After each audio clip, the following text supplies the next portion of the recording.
नमस्कार दोस्तों, मैं सौरभ कुमार फिर से हाजिर हूँ। आपके लिए लाया हूँ कुछ संविधान से। तो क्या लाया हूँ मैं इस बार आपके लिए लेकर आया हूँ कैबिनेट मिशन के प्रदत्त प्रस्ताव। तो दोस्तों शुरुआत करते हैं। भारत आए कैबिनेट मिशन में इंग्लैंड सरकार के 3 ही प्रतिनिधि थे उस समय। उनके नाम Sir Stafford Cripps, Lord Pethick Lawrence और A.B. अलेक्जेंडर थे। इन्होंने मार्च 1945 के तीसरे सप्ताह से जून के मध्य तक भारत के सभी महत्वपूर्ण दलों के शीर्ष नेताओं से वार्ताएं की। फिर इसके बाद में अपने देश में लौटने से पहले इन्होंने भारत की भावी राजनीतिक व्यवस्था के बारे में अपने विचार रखे। तो उनके इन विचारों का भारतीय इतिहास में कैबिनेट मिशन योजना की संज्ञा प्रदान की गई।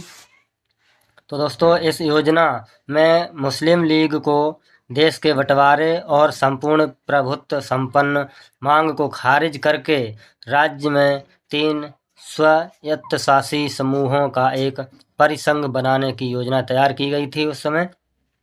फिर क्या हुआ, इस योजना के तहत सुरक्षा, विदेशी मामले और संचार के साधन केंद्र सरकार को और शेष सभी अधिकार इकाइयों के सुपुर्द करने की प्रस्तावना तैयार हुई।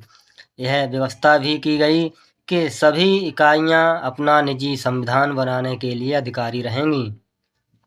फिर इस तरह से दोस्तों, इस तरह से हिंदू एवं मुस्लिम मिलकर रहते हुए भी अधिसंख्य होने के आधार पर किसी भी क्षेत्र में पूरी तरह स्वायत्तशासी हो सकते थे।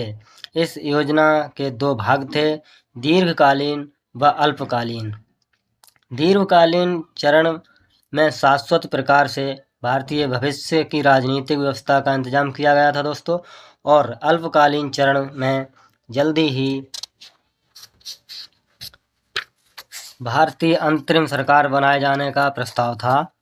तो भारत के मुस्लिम लीग ने योजना के दोनों चरणों को स्वीकार कर लिया, लेकिन भारतीय राष्ट्रीय कांग्रेस ने सिर्फ दीर्घकालीन चरण को ही मंजूर किया। समझ सकते हैं दोस्तों, यहाँ से कांग्रेस के बारे में बातें शुरू हो रही हैं कि किस तरह से। लेकिन भारतीय राष्ट्रीय कांग्रेस ने सिर्फ दीर्घकालीन चरण को ही मंजूर किया। इसका नतीजा यह रहा कि मुस्लिम लीग ने दोनों ही चरणों को रद्द करके यह घोषणा कर दी कि अपनी मांगों की स्वीकृति के लिए वह प्रत्यक्ष कार्यवाही आरंभ करेगी। इस दौरान ब्रिटिश भारतीय प्रांतों में निर्यावयन कार्य पूर्ण हो चुका था और 1935 के अधिनियम के तहत लोकप्रिय मंत्रिमंडल स्थापित करके प्रांतीय स्वायत्तता के शासन का चरण लागू कर दिया गया। लेकिन दोस्तों, केंद्र में अंतरिम सरकार गठन करने की समस्या बरकरार थी। ऐसी स्थिति में जून के अंतिम दिनों में गवर्नर जनरल ने इस सभी की देखरेख के लिए अस्थायी रूप से वरिष्ठ सिविल सेवा अधिकारियों की एक कार्यवाहक सरकार की नियुक्ति कर दी, ताकि गतिरोध समाप्त होने तक प्रशासनिक कार्यों की पूर्ति की जा सके।